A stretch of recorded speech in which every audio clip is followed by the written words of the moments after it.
ನಮಸ್ತೆ ಬ್ರದರ್. ನಮಸ್ತೆ ಸರ್. ನಿಮ್ಮ ಹೆಸರು? ನಮ್ಮ ಹೆಸರು ಆನಂದ್ ಕುಮಾರ್ ಅಂತ. ಏನು ಮಾಡ್ತಾ ಇದ್ದೀರಾ? ಟೀಚರ್ ನಾವು. ಟೀಚರ್ ಮಾಡ್ತಾ ಇದ್ದಾರೆ.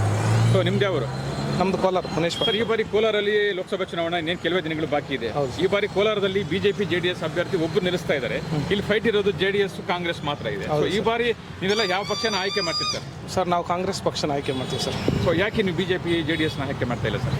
ಸರ್ BJP JDS ಅನ್ನೋದು ಇಲ್ಲೇನು ಲೋಕಸಭಾ ಚುನಾವಣೆಯಲ್ಲಿ ಅಷ್ಟೊಂದು ಫೈಟ್ ಇಲ್ಲ.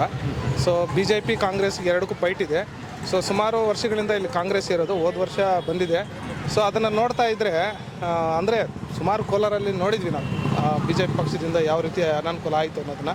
ಹಾಗಾಗಿ ನಾವು ಮೊದಲಿಂದನೂ ಅದನ್ನೇ. ಸೊ ಕಾಂಗ್ರೆಸ್ ಹೌದು, ಹಾಗಾಗಿ ನಾವು ಕಾಂಗ್ರೆಸ್ ಪಕ್ಷನ ಆಯ್ಕೆ ಮಾಡ್ತೀವಿ ಸರ್. Thank you. 14 ಬಾರಿ ಪಾರ್ಲಿಮೆಂಟ್ ಎಲೆಕ್ಷನ್ಸ್ ಆಗಿದೆ. 14 ಬಾರಿ ಪಾರ್ಲಿಮೆಂಟ್ ಎಲೆಕ್ಷನ್ ಆಗಿದ್ರು ಸಹ 14 ಬಾರಿನೂ ಎಡ ಬಲ ಅಂತ ಅವರವರ ಇದರಲ್ಲಿ ಬಲಗಳಲ್ಲಿ ಕಾಂಗ್ರೆಸ್ನವರೇ ಬಂದಿದ್ದಾರೆ. ಕಾಂಗ್ರೆಸ್ನವ್ರು ಬಂದು ನಮ್ಮ ಜಿಲ್ಲೆಗೆ ಏನು ಮಾಡಿಲ್ಲ. ಅವ್ರು ಇಬ್ಬರೂ ಅದೊಂದು ಕತ್ತೆ, ಇದೊಂದು ಕತ್ತೆ. ಒಬ್ಬ 4 ವರ್ಷ ಮಾಡಿದ ಕತ್ತೆ, ಇನ್ನೊಂದು 7 ವರ್ಷ ಮಾಡುತ್ತೆ. ಆ 2 ಕತ್ತೆಗೂ ಏನು ವ್ಯತ್ಯಾಸ ಇಲ್ಲ. ನಮ್ಮ ಜಿಲ್ಲೆಗೆ ಏನೂ ಮಾಡಿಲ್ಲ. ಶಾಶ್ವತ ನೀರಾವರಿ ಮಾಡಿಲ್ಲ, ರೈತರ ಸಮಸ್ಯೆಗಳನ್ನ ನಿವಾರಿಸಿಲ್ಲ, ನಮ್ಮ ಜಿಲ್ಲೆನ ಉದ್ಧಾರ ಮಾಡಿಲ್ಲ. ಪಕ್ಕದಲ್ಲಿರೋ ತುಮಕೂರು ಜಿಲ್ಲೆ ದೊಡ್ಡ ಸಿಟಿಯಾಗಿ ಬೆಳೆದಿದೆ, ಕೋಲಾರ ಜಿಲ್ಲೆ ಒಂದು ದೊಡ್ಡ ಹಳ್ಳಿಯಾಗಿ ಬೆಳೆದಿದೆ. ಇದಕ್ಕೆ ಕಾರಣಕರ್ತರು ಯಾರು ಅಂದರೆ ಈ ಪಾರ್ಲಿಮೆಂಟ್ ಎಲೆಕ್ಷನ್ ಆಗಿ ಹೋಗ್ತಾರಲ್ಲ, ಈ ದೊಡ್ಡ ಮಹಾಶಯರುಗಳೇ ಇದು. ಈಗ BJP ಅವರು ಬಂದಾಗಿಂದ ಕೆಲವು ಒಳ್ಳೆ ಕಾರ್ಯಗಳು ನಡೀತಾ ಇದೆ. ನಾವು ವ್ಯಕ್ತಿ ಮೇಲೆ ನಾವು ಡಿಪೆಂಡ್ ಆಗೋದಿಲ್ಲ. ನಮಗೇನು ಸೆಂಟ್ರಲ್ ಗೌರ್ಮೆಂಟಲ್ಲಿ BJP ಬರಬೇಕು. ಸೆಂಟ್ರಲ್ ಗೌರ್ಮೆಂಟಲ್ಲಿ BJP ಬಂದರೆ ನಮ್ಮ ಉಳಿಗಾಲ ಇರುತ್ತೆ. ಇಲ್ಲ ಅಂದರೆ ಮುಂದೆ ಅವನತಿ ದಿನಗಳು ಕಟ್ಟಿಟ್ಟಿದ್ದ ಬುತ್ತಿ. ಸರ್, ಈ ಬಾರಿ ಲೋಕಸಭಾ ಚುನಾವಣೆ ಇನ್ನೇನು ಕೆಲವೇ ದಿನಗಳು ಬಾಕಿ ಇದೆ. ಕೋಲಾರದಲ್ಲಿ ಕಾಂಗ್ರೆಸ್ JDS ಜಿದ್ದಾಜಿದ್ದಿಯಾಗಿ ಚುನಾವಣೆಗೆ ಬರ್ತಾ ಇದ್ದಾರೆ. ಒಟ್ಟಾರೆ ಕೋಲಾರದಲ್ಲಿ JDS ಕಾಂಗ್ರೆಸ್ ಎರಡು ಫೈಟ್ ಆಡ್ತಾರೆ. ಸೊ ಈ ಬಾರಿ ಯಾವ ಪಕ್ಷ ಬರ್ಬೋದು? ನೀವೆಲ್ಲ ಯಾವ ಪಕ್ಷನ ಆಯ್ಕೆ ಮಾಡ್ತೀರಿ ಸರ್? ನಾವೆಲ್ಲ BJPನೇ ಸರ್. ಯಾಕೆ ನೀವು BJPನ ಆಯ್ಕೆ ಮಾಡ್ತೀರಾ? ನಮಗೆ ಮೋದಿ ಅಂದ್ರೆ ನಮ್ಗೆ ಇಷ್ಟ.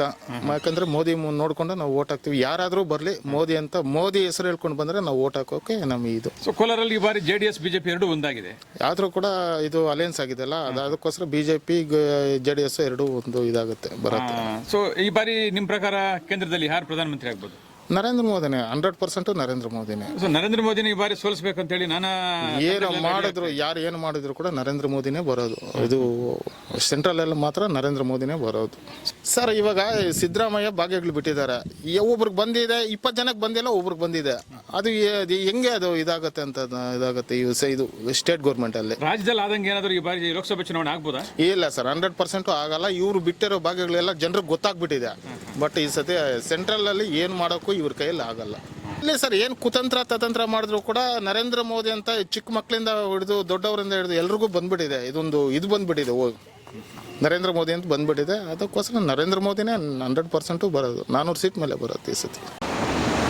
ವೀಕ್ಷಕರೇ, ಇಂತಹ ಹಲವಾರು ವಿಡಿಯೋಗಳು ನೋಡಬೇಕಾದ್ರೆ ಐಡಿಯಾ ನ್ಯೂಸ್ ಅನ್ನು ಸಬ್ಸ್ಕ್ರೈಬ್ ಮಾಡಿ, ಶೇರ್ ಮಾಡಿ, ಲೈಕ್ ಮಾಡಿ. ಕ್ಯಾಮ್ರಾಮನ್ ಸಂಪತ್ ಜೊತೆ ಐಡಿಯಾ ಮಂಜು, ಐಡಿಯಾ ನ್ಯೂಸ್, ಬೆಂಗಳೂರು.